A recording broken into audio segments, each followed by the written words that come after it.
Good. So I'd like to ask you to keep Anne Mcdonell and her family in your heart today, as Anne passed away on the 1st of November, 2 days ago, Feast of All Saints. And to ask you to keep Mark, her husband, and Amy and Ben, their children, in your heart this evening. I think I spoke about Anne at one of the other talks in this series, and she was our regional coordinator in East Anglia for a number of years, and had opened a little meditation center at her home near Norfolk. And she had become a very much loved and a very deeply respected teacher in our community. And in the last few visits I had with her, I understood what contemplative life meant. She was living very beautifully, very presently in the moment, and open to everyone that she was with or everyone that she met, and open to the greater reality of nature and people all around her. So the world is a little less rich by her having passed into the next world. But so I'd like to just offer thanks for her great gift to so many people.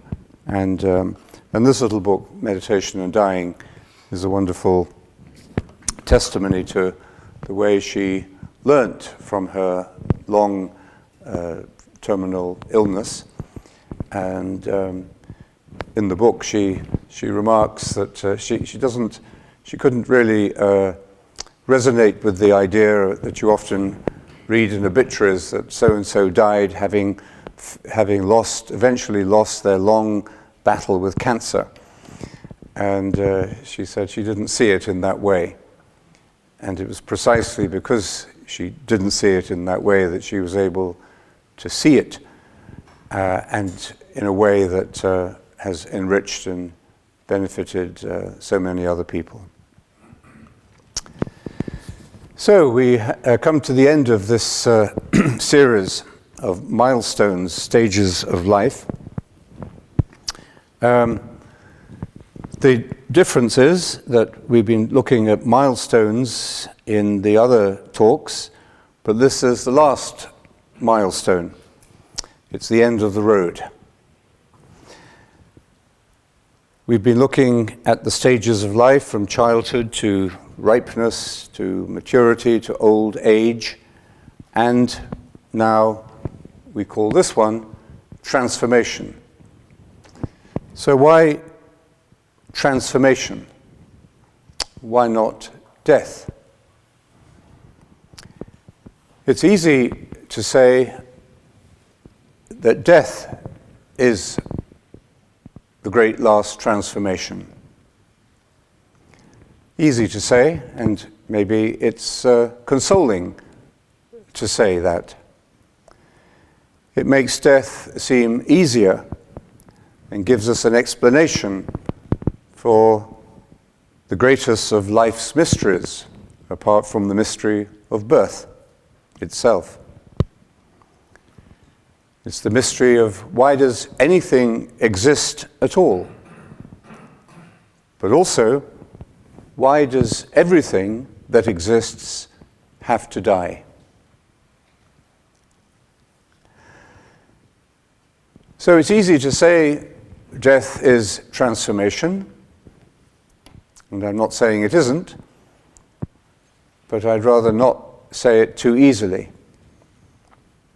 Do we know that death is transformation? I believe it is, but I can't prove it. I don't think anyone can prove it. Death is an event horizon. It's a corner that we can't see around. or as Shakespeare says, or Hamlet says, it's that country from whose bourne no traveller returns. The undiscovered country. We only discover it when we go into it, and that is an absolute no re-entry sign. At least so it seems. So what can we truly say of death? Whatever we say or imagine about death is from the survivor's side, from our side, those of us who are still living. Humanity is composed of the living and the dead. The obvious exceptions to this general rule are the descriptions given of near-death experiences. People who report having had a transformation through coming very close to death, closer to death than most of us have. Maybe some of you have had an experience like that, but most of us haven't. So that's certainly worth paying attention to, what people who have come seem to have just put one toe over the line that separates life from death, what they have to say about the transformation that they experienced, for example, in their attitude to the life that they return to. And nearly all of them, I think, say that they were changed by this near-death experience. And they were convinced also of a life after death, and they were able to face death now without fear.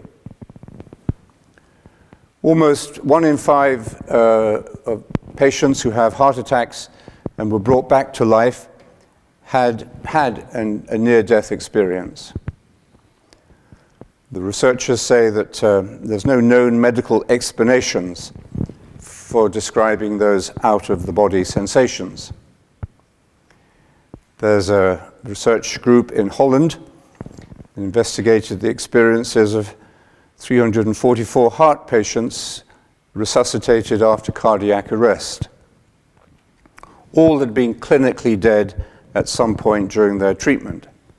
There's an article on it in The Lancet.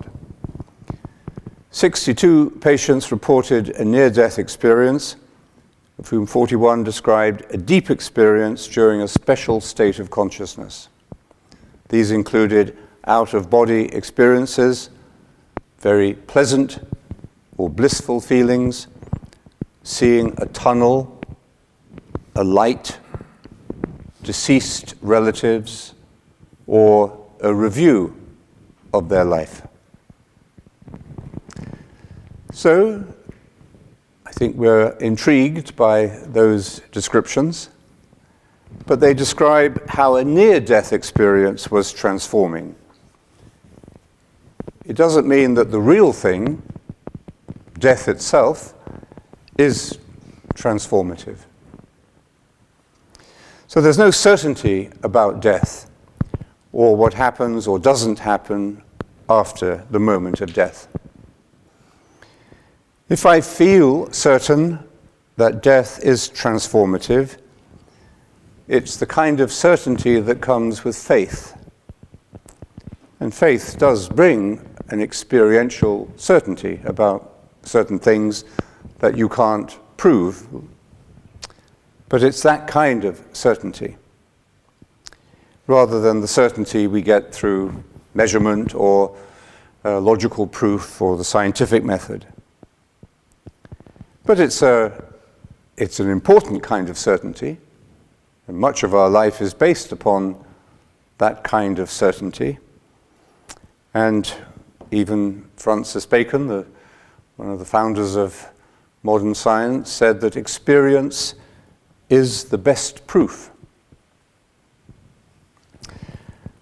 Hamlet struggled with the existential mystery of life,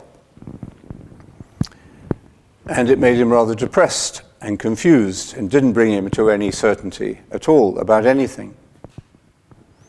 He believed that this struggle with meaning would lead us, as it led him, into despair. And in that despair, in his great soliloquy, to be or not to be, he sees suicide as the only logical conclusion to this anguish of a meaningless life, a life about which we can have no certainty. But even if we do find life painfully meaningless, we're still frightened of death. And that's what he says. To die, to sleep, no more. And by a sleep, to say we end. We end the heartache and the 1,000 natural shocks that flesh is heir to. 'Tis a consummation devoutly to be wished. To die, to sleep, perchance to dream. Aye, there's the rub. That's the problem. For in that sleep of death, what dreams may come when we have shuffled off this mortal coil must give us pause. So it's attractive as an escape from the anguish of life, but who knows what we'll find in it. We may have a death wish. We may think that death is the best solution to our intractable problems. We may feel, very much part of our social debate at the moment, that the quality of life that we're living is so bad that death by medical procedure, a lethal injection, is the most humane end to our misery. But even so, death by its finality and its utter silence is terrifying, because death will not speak to us. And therefore, we become confused, we become self-contradictory very often in relationship to death. We rebel against this final indignity of death. We want to leave a legacy, to build memorials in the face of the great amnesia of death. And all this is part of the great systematic denial of death, this denial of death that is such a powerful force in our psyche. Psychologists say that it is our deepest repression, our fear of death. Or perhaps there is an alternative. Between despair on the one hand,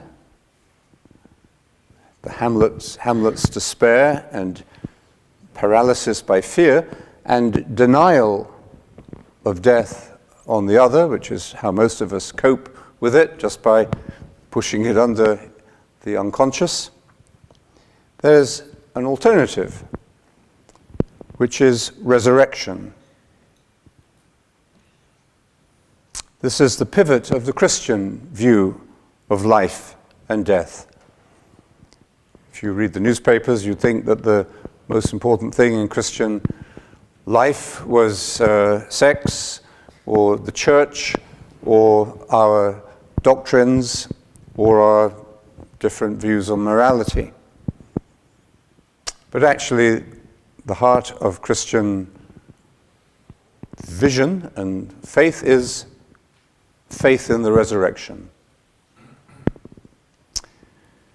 In the first letter to the Corinthians, chapter 15, St. Paul speaks about this. He says, if there's no resurrection of the dead, then not even Christ has been raised.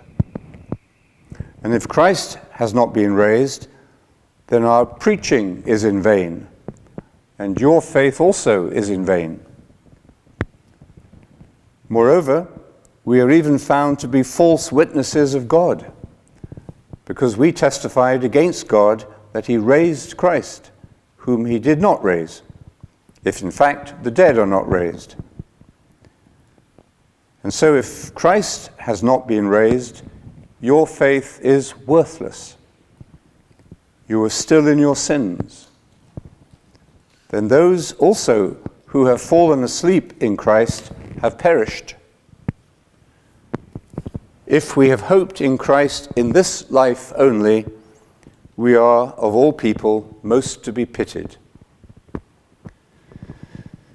So, very clearly, at least for St. Paul, faith in the resurrection is the great test, the great meaning of life itself.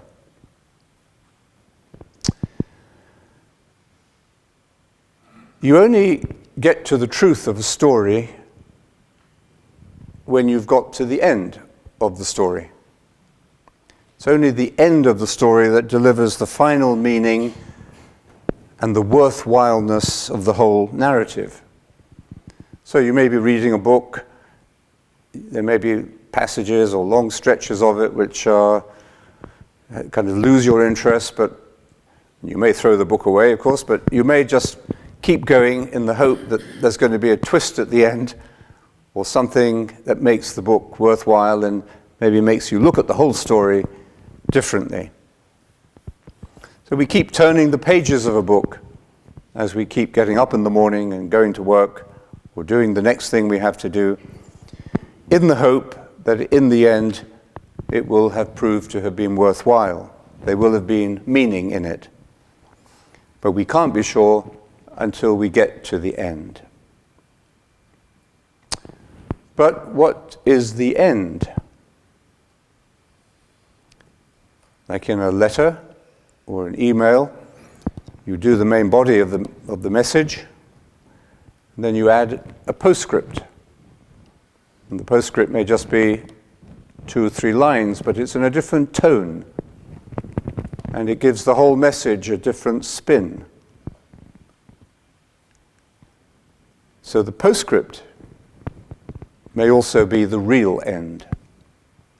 It's interesting that in the Gospels, which were written in the faith in the resurrection, there wouldn't have been any Gospels if they were writing, maybe up to 80 years after the death of Christ. They wouldn't have been writing them, or they wouldn't have been written if there hadn't been faith experience in the resurrection. And yet the resurrection is almost a postscript to the gospel narratives, especially in the Gospel of Mark. It just sort of tags it on at the end. So, but maybe this end and beginning stuff is too linear, too left brain. Maybe this isn't the best way of trying to understand death. Perhaps what we feel as the end is in fact always here. The end is always now, in the present moment. St. Benedict says, and you find this memento mori, the remembrance of death, in all of the great spiritual traditions. Benedict says, keep death constantly in your mind, constantly before you. And Anne, actually, in her little book, quotes this. And she says, quite rightly, that this is not so that we'll go around being morbid and death-centered, quite the reverse. It's in order to live this life now more vivaciously and meaningfully. Takes us to what Jesus means when he says, I have come so that you may have life in all its fullness. Now, this is something Hamlet obviously didn't think possible, and it's something that when we are in depression, or when the fear of death has mastered us, or life seems meaningless because of the finality of death and the silence of death, when we're in that state, then this just seems an illusion, a make-believe, a false consolation. So why should this mindfulness of death make us more alive? Is it because we are continuously dying in ordinary life, in the ordinary continuum of time and space, and the different dimensions of time? We are always dying. We're leaving one world for the next. We see this when we look at our life in chunks of time, using these milestones that we've been looking at over the last few months. These give us a sense of measuring or of dividing up our rather untidy lives. So when we look at it like that, we can see that we do live for a certain period of time, in one way, in one world, with one set of relationships or one kind of set of hopes. And then we move out of that. That becomes the past. And then either dramatically or gradually, we find ourselves in another set of conditions, of people, of goals, objectives, or problems, or aspects of our lives. So we're constantly leaving one world for the next with every passage of time.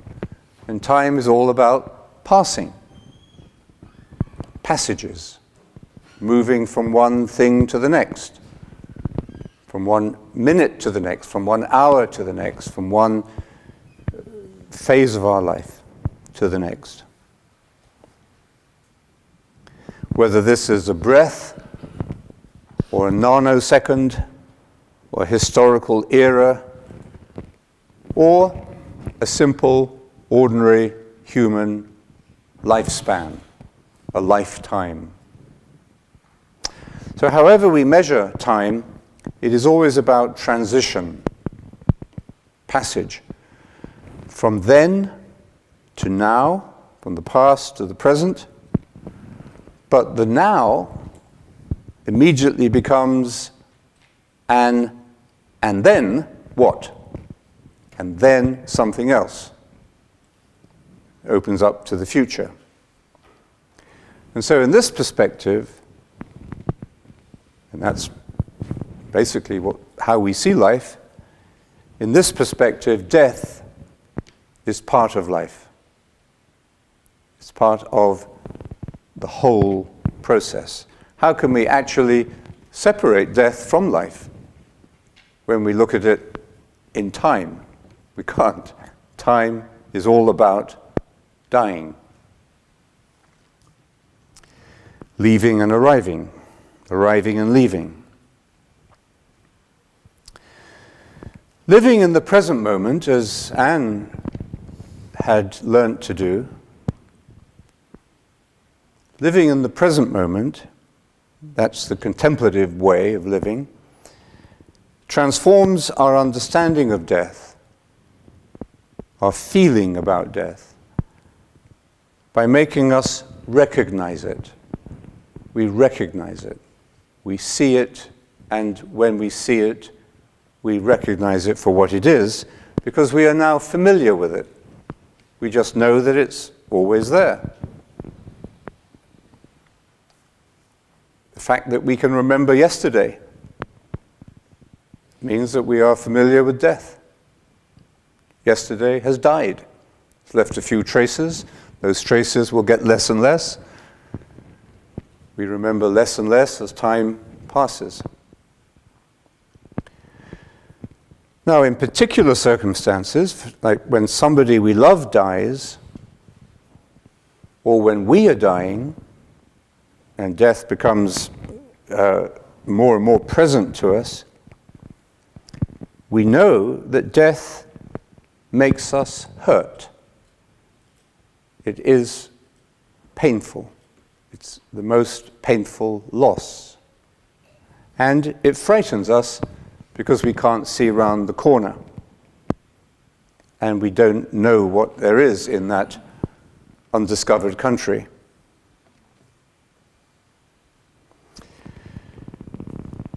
And this is because it is happening now.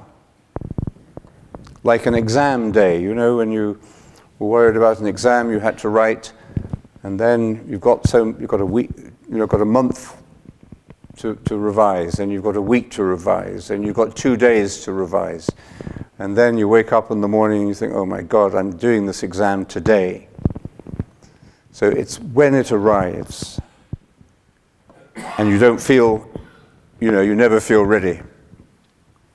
Or like a bill that comes due and you can't postpone it any longer, or the credit card company says, you know, would you like us to speak to a financial or psychological advisor? Or like the end of an affair, the end of a relationship.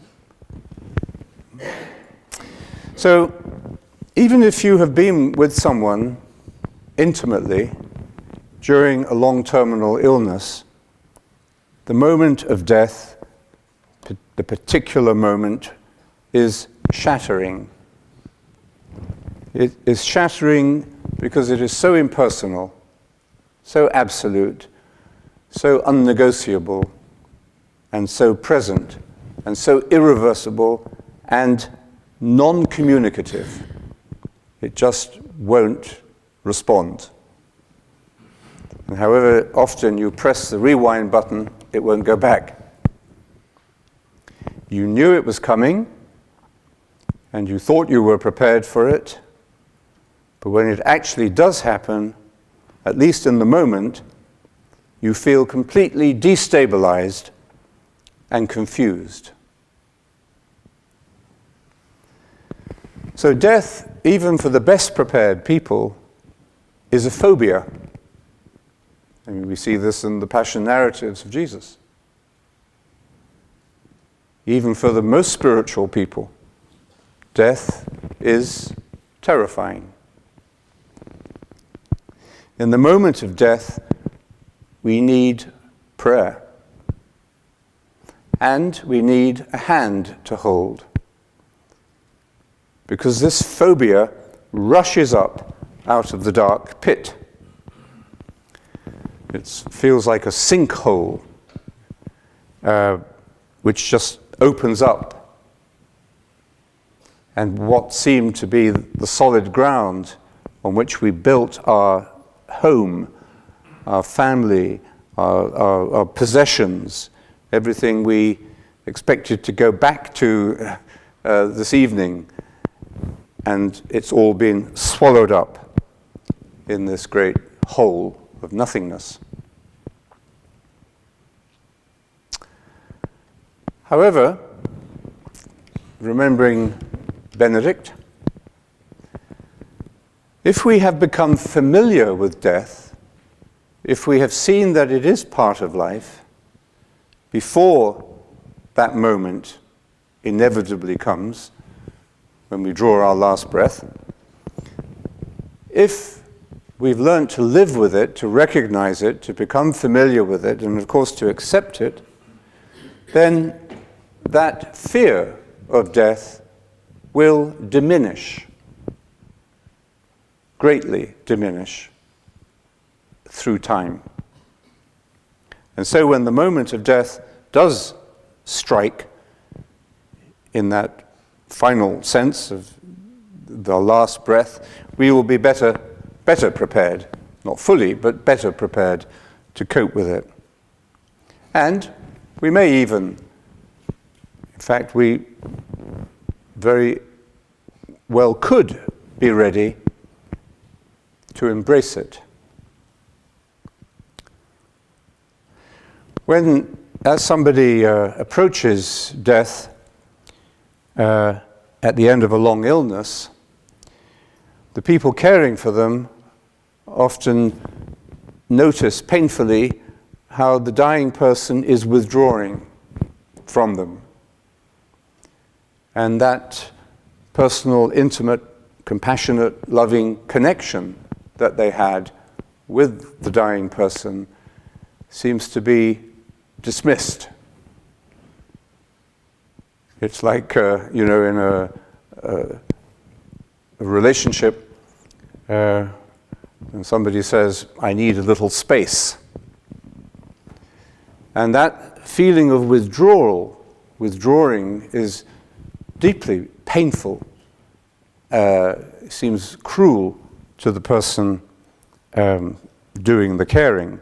But it may well be simply the sign and the expression of this radical acceptance of death that we, among the living, have still not got to. That radical acceptance of death is part of the distance between the dying and the living. So, all of this doesn't mean that we will ever be able to shrug off death with platitudes. Death is just a great transformation. Oh, that's good. I don't have to worry about it then. It doesn't mean that we can blithely see death as transformation so as to diffuse its power, the power to drag us into the meaninglessness of Hamlet's pit of despair and confusion.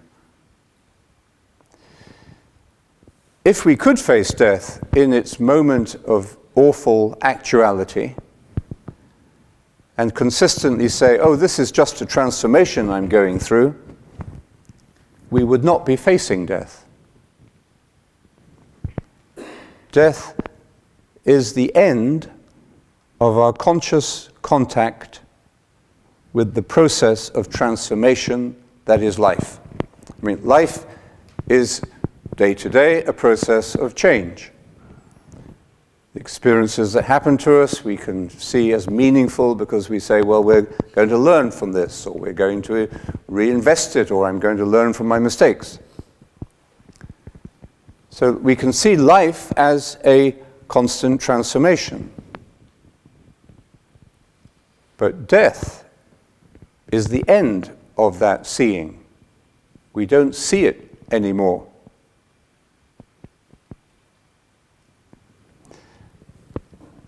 And anything else is really a false consolation. I mean, we're very good at it. Maybe we need false consolation at times just to get through. But in death, we lose everything. Otherwise, it's not death yet, or we haven't accepted it yet. If we renounce everything, but we keep back just a little bit, even if it's that little bit that enables us to observe the renunciation, then we haven't renounced everything yet. We know this through meditation, don't we?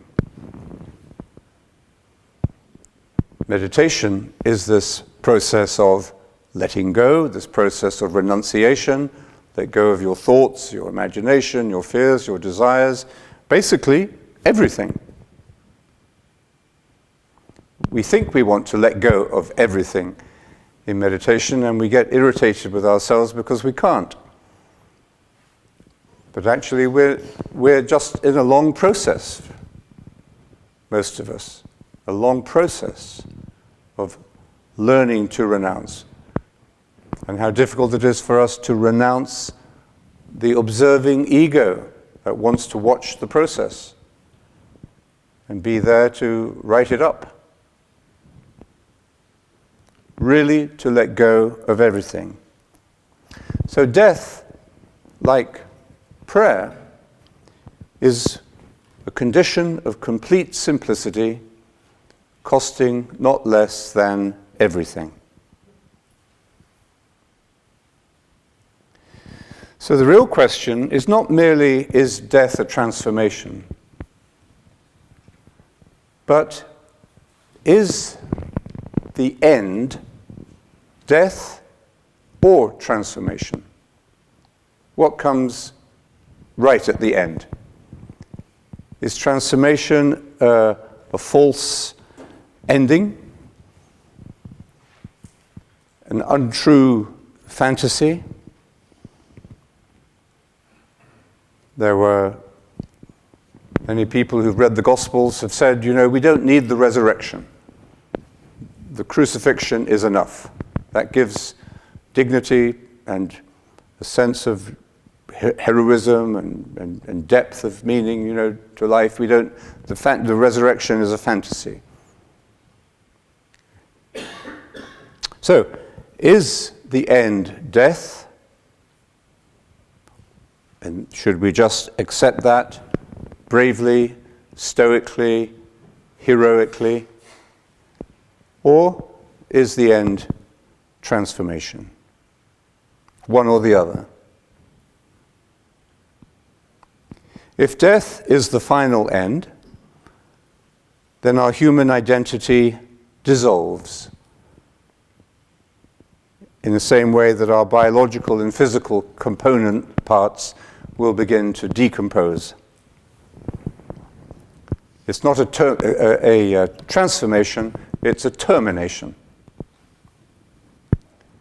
If your library card expires, it can be renewed. But you get a new card.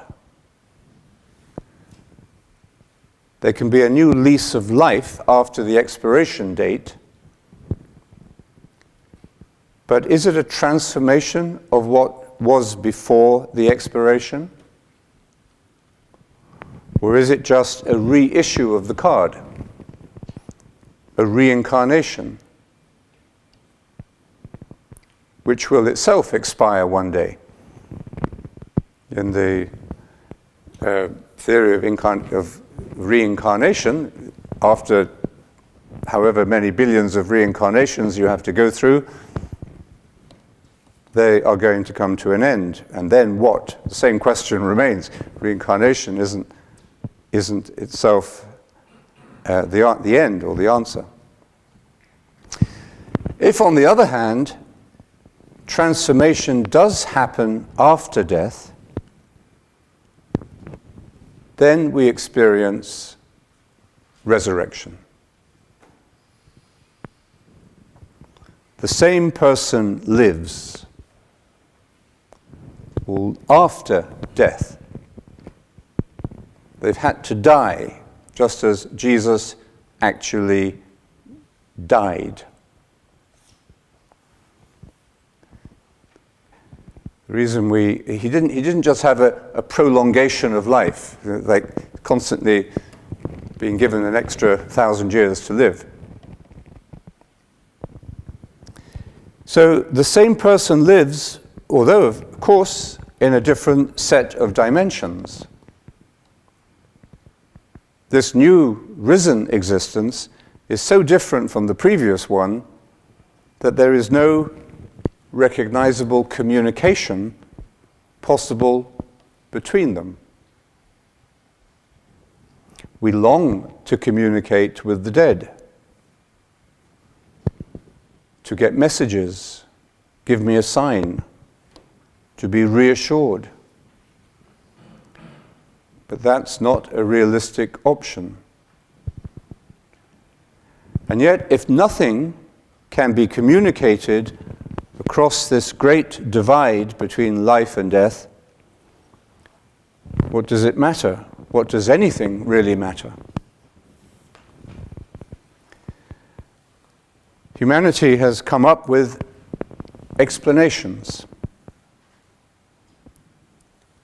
But are these explanations conceived in order to give meaning to death and therefore to live and therefore merely to help us with our attempts to deny and to escape the terrible finality of death.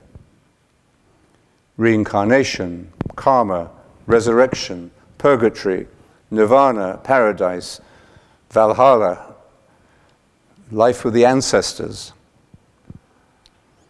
So is death transformation or termination? So again, we have to ask a simple question. What is born and what dies? What are we talking about? In the Bhagavad Gita, this is the question that Arjuna and Krishna are discussing. And Krishna says, the soul is neither born, nor does it ever die, nor having once existed does it ever cease to be. The soul is without birth, eternal, immortal, and ageless. It is not destroyed when the body is destroyed. So, what is born must die, and what dies will be reborn.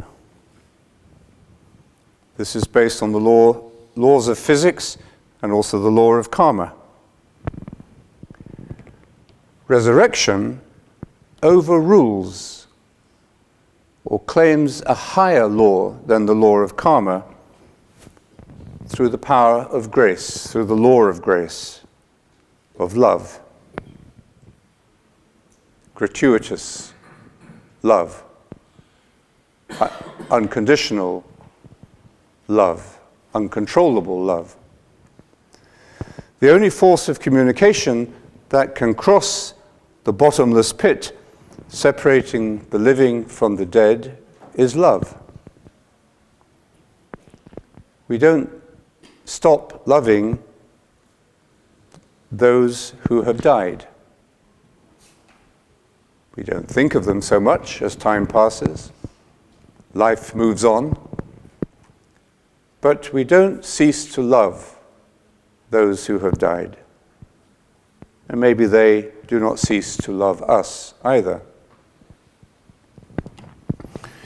When Jesus appeared in his risen dimension to the disciples who were fearful and guilt-stricken about the way they had behaved, he does not relate to them through the bad karma that they were carrying. He doesn't judge them or make them feel bad about the way they treated him. There's no judgment. And this is something that even the people with the near-death stories will confirm. There's no sense of there's a sense of a review of life, but not of this frightening, judge giving you a sentence. They don't fear that. They don't feel that. So there's no judgment even for those who want to be judged and condemned. And most of us do want to be judged and condemned. It justifies us judging and condemning other people. In resurrection, we see, however, no judgment, no condemnation. We see only the influence of love, flowing from its primal source and entering into the wounded, stricken human realm and transforming the way life can be lived now. So instead of being a false consolation, resurrection actually destroys false consolation. That's why it's difficult to believe in the resurrection, because we have to give up false consolation in order to believe in it.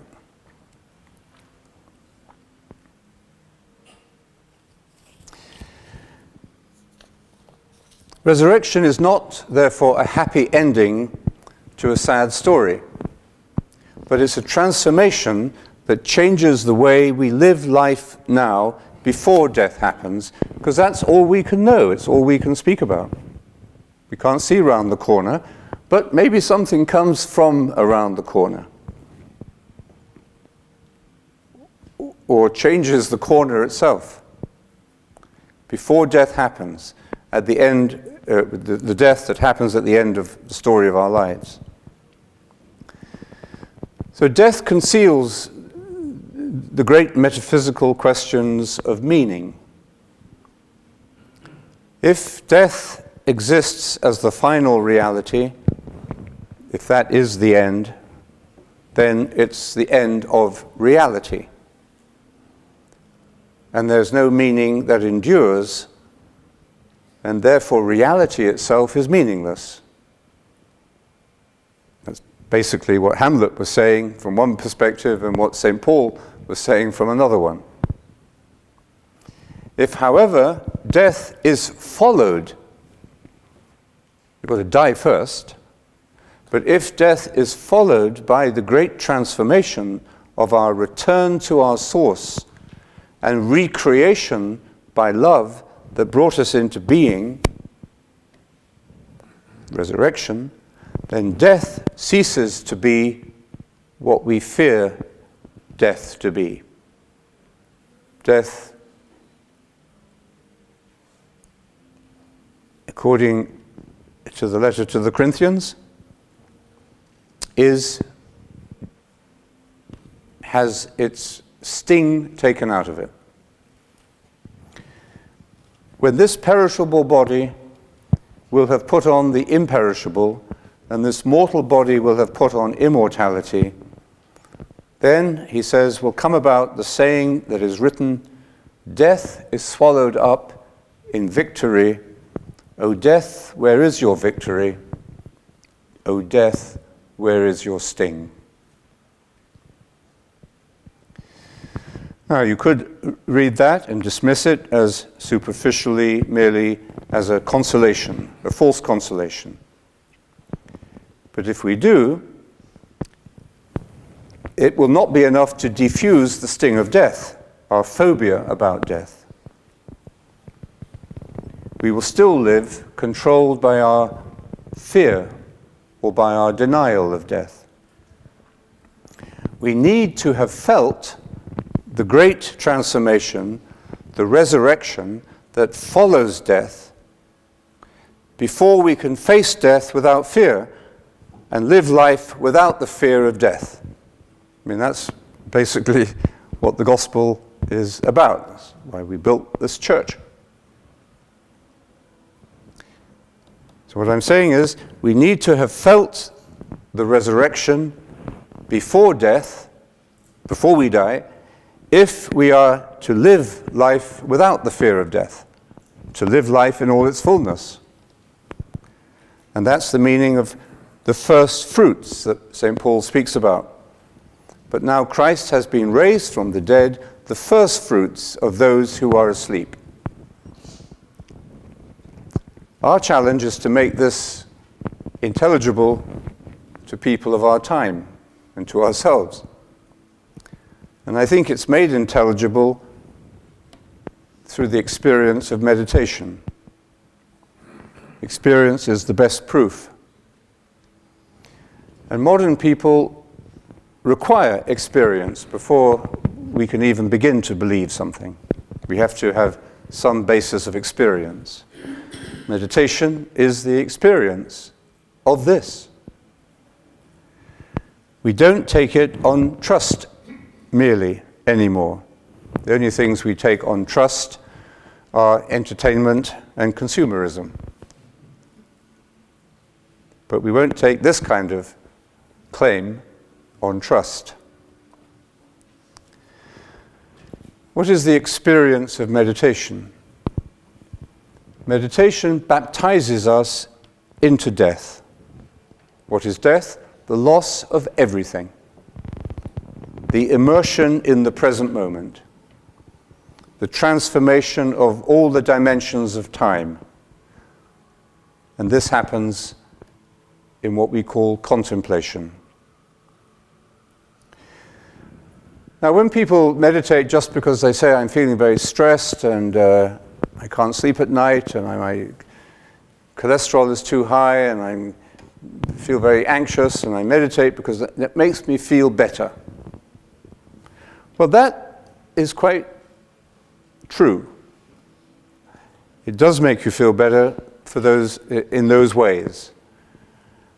But those experiences or aspects of the experience are merely the tip of the evidence that follows down into a radical change of perception and self-understanding. That's only the beginning of the transformation that meditation will lead us to.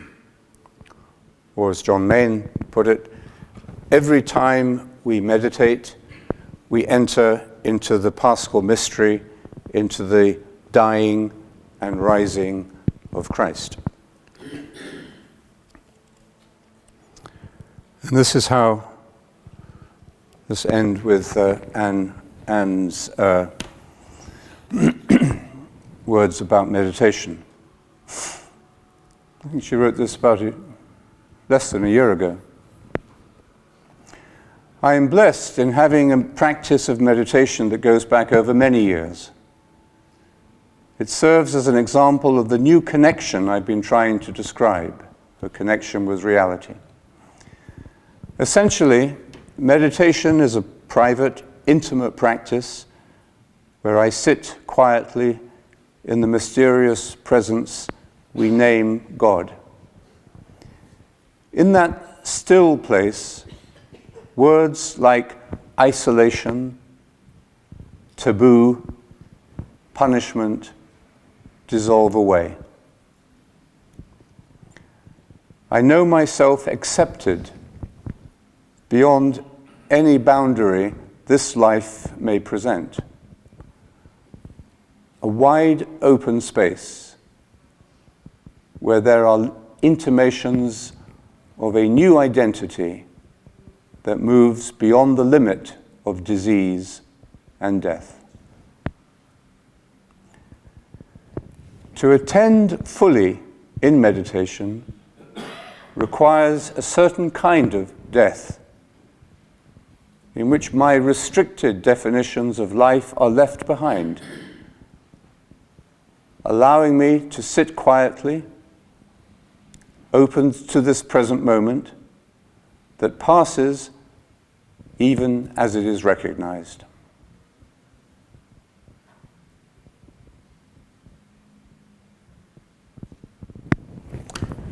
Good.